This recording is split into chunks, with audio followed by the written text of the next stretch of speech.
अरे कोई है? कोई है क्या वहां? अरे कोई है? प्यास लगी थी, क्या करूं? कोई है क्या? राम राम पंडित जी। राम राम। कहिए क्या सेवा करें आपकी? बड़ी दूर से आ रहा था, गला सूख रहा है, थोड़ा पानी मिल जाता तो। पानी तो है, आप पिला भी सकते हैं, लेकिन तनिक प्रॉब्लम। अरे कोई प्रॉब्लम नहीं है, तुम पानी पिलाओ, फिर प्रॉब्लम भी सॉल्व कर देंगे। वो तो ठीक है पंडित जी, लेकिन प्रॉब्लम बताने से पहले अगर पानी पिला दिया तो प्रॉब्लम बढ़ जाएगी। देखो भैया, मैं चक्कर आ रहा है, हमारी जान निकली जा रही है। पहले पानी, पहले प्रॉब्लम, पहले पानी, पहले प्रॉब्लम, अरे पहले पानी, पहले प्रॉब्लम। अरे ठीक है भाई, तुम अपनी पहले प्रॉब्लम बताओ। प्रॉब्लम तो आपकी है पंडित जी, हमारी नहीं। अरे हमारी तो एक ही प्रॉब्लम है, पानी। वो तो छोटा प्रॉब्लम है, लेकिन तुम्हारा दूसरा इससे भी बड़ा प्रॉब्लम है। अरे बताओ भैया, क्या प्रॉब्लम है जो तुम पानी नहीं पिला सकते हो? क्योंकि तुम मेरे हाथ से पानी पी नहीं सकते। अरे क्यों नहीं पी सकते भैया, हम तो मर रहे हैं, हम क्यों नहीं पिएंगे? इसलिए आप नहीं ना जानते कि हम कौन हैं। तो कौन हो? अरे हम वो हैं, सुबह झाड़ू लगाते हैं, दिन में जूता सिलते हैं, शाम को धोबी घाट पर कपड़ा धोते हैं। आपकी जात यहाँ है, हमारी यहाँ है। अब बताइए, आप हमारे हाथ का पानी कैसे पिएंगे? ये तो सच में बड़ी प्रॉब्लम है। इसीलिए तो कहा था कि बड़ी प्रॉब्लम है। अरे भैया, हमें तुम्हारे हाथ से पानी पीने में कोई प्रॉब्लम नहीं है, तुम बस पानी पिला दो। नहीं भैया, अगर सब कुछ जानते हुए भी हमने आपको पानी पिला दिया तो हमको पाप लगेगा, नर्क में भी हमको जगह नहीं मिलेगी। अरे ये तुम्हें कैसे मालूम? शास्त्रों में लिखा है। अरे नहीं लिखा भैया, कहीं नहीं लिखा है। किसने कहा? आप पंडित लोगों ने बोला, सब पंडित बोलते हैं। अरे मर जाऊंगा भैया, पानी पिला दो, वरना ब्राह्मण हत्या का पाप लगेगा। पानी पिला दिए तो शास्त्र हत्या हो जाएगी, हमसे ऐसा पाप न कराइए। अरे पिलवा दो भाई पानी, आशीर्वाद दूंगा स्वर्ग जाने का, मोक्ष दिला दूंगा। एक ब्राह्मण को पानी पिला दिया, हमारा मोक्ष का या चूल्हा में, ऐसा पाप न कराइए पंडित। अरे भैया मर गया, गया मैं तो गया, अरे मर गया, चक्कर आ, अरे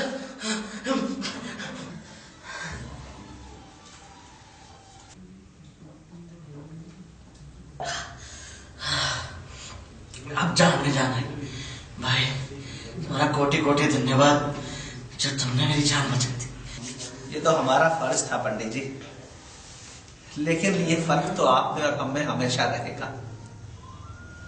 हमारे दलित भाई प्यास से मर गए, लेकिन आपकी ऊंची जात वालों के कुएं से उनको एक पानी की बूंद भी नसीब ना हुई। ये तो परंपरा है, उसमें मैं क्या कर सकता हूँ?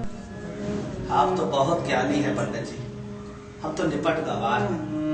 पर बस एक बात समझा दीजिए, सदियों से हमारे हाथ का छुआ हुआ खाना आपके लिए अशुद्ध हो जाता है।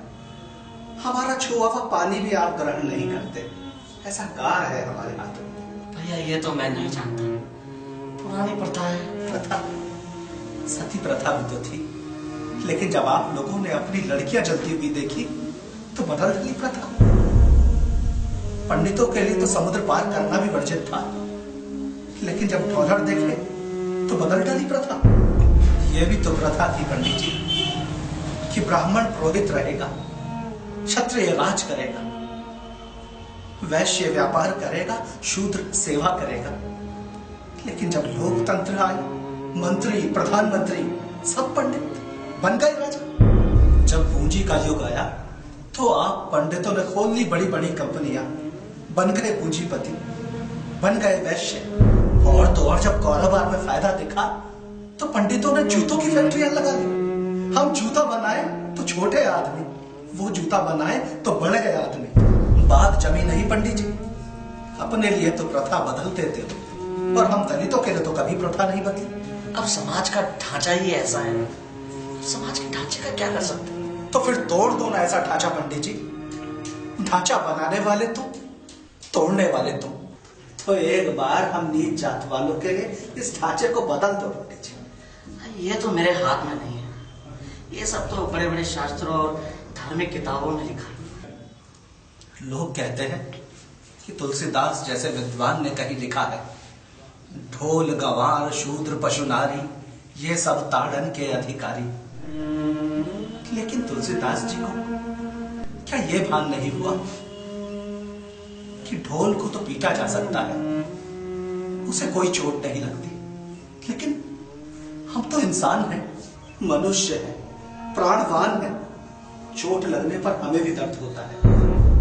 तो क्या आपको भी ऐसा लगता है कि तुलसीदास जी ने जो कहा वो सच है? जिस तुलसीदास ने राम जैसे महान चरित्र को लिखा, राम जैसे महान आदर्श को लिखा, मुझे नहीं लगता कि तुलसीदास जी ऐसा लिख सकते हैं। और अगर ये पंक्तियां तुलसीदास ने ही लिखी हो तो मैं ये कहूंगा कि मुझे तुलसीदास जी के ज्ञान में संदेह है। पंडित जी, शास्त्र कहते हैं कि ब्राह्मण ब्रह्मा के मुंह से पैदा हुए और हम शूद्र पैरों से। क्या मनुष्य मनुष्य में ये भेद स्वयं ब्रह्मा जी ने किया है? बिल्कुल नहीं। स्वयं ब्रह्मा जी भी आकर इस बात को कहें तो मैं इस बात को नहीं मानूंगा। और आपको क्या मालूम है पंडित जी, सदियों से चली आ रही इस कुप्रथा के कारण हिंदू धर्म का, हिंदू संस्कृति का कितना बड़ा नुकसान हुआ है। हमारे हजारों लाखों करोड़ों दलित भाई, कोई बौद्ध बन गया, कोई मुस्लिम बन गया, कोई ईसाई बन गया। क्या पंडितों को और ऊंची जात वालों को यह दिखाई नहीं देता कि उनकी जिद के कारण, इस कुप्रथा के कारण सदियों से हिंदू धर्म विभाजित रहा है? सही कहा दोस्त। अगर हम दलितों को नीच कहकर उनका अपमान करेंगे, उनको सम्मान नहीं देंगे, तो फिर क्यों रहेंगे वो हिंदू धर्म में? चले जाएंगे दूसरे धर्मों में।